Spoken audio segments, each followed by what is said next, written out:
Brad Williams, Excel primed. How about highlight all cells in D5 to D13 that include any of the following words?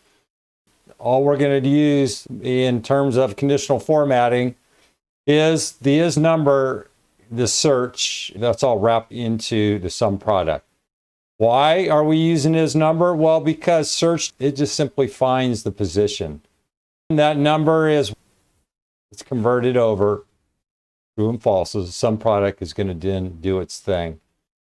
Here we have true or false. If it's true, then we're going to include it. If not, we're not. All we're doing is looking at this arrangement. The reason I have to point to it is because this is going into the conditional formatting. So intuitively, what we have, words 738 is D5 to D7. Any of the words in this series or in this cell? Well, yeah. What is it? Let's see. We have working, no, cold, or early. Early. Go down. I had no idea, whatever, no. The love I feel, whatever, blah, blah, blah. What's the word we're looking for? Cold. I don't think I need to go any further than that.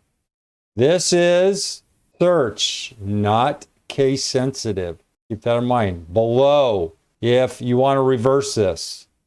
In other words, you're going to say, highlight all rows that do not include the words. Use sum product and just insert here after words the operator. Less than, greater than, and then two quotes. Other than that, exact same format. If it's case sensitive, use find instead of search. Exact same layout, exact same combination as this other. And then if you want to exclude, you can do the same thing. I'm thinking we probably missed this here.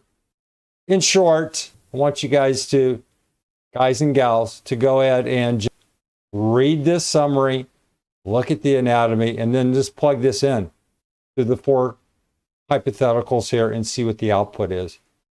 And in terms of inserting this, you know how to do that by now.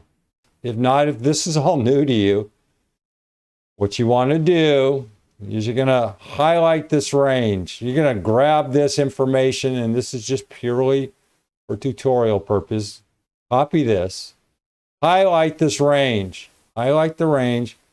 Go to conditional formatting. Go to conditional formatting. Then hit manage rules.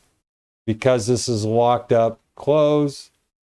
Because this is locked up, go here, conditional formatting. New rule.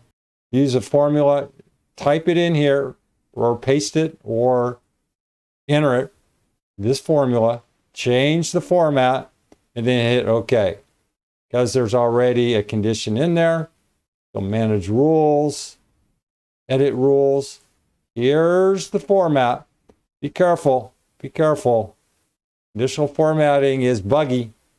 And in this case, we don't have to worry about the relative and absolute values. But if they're required, make sure you insert them correctly. Otherwise, kaboom. That's all I'm going to say is kaboom. Make sure if by chance, if for some reason you didn't highlight this range and you only highlighted the first cell, it's only going to apply to B5 to B5. And you're going to wonder, why didn't the other cells change? Because you didn't apply it to the proper list. A lot of ridiculous rules with this conditional formatting. Use it with caution and control save often. Brad Williams, XL Prime, thanks for watching.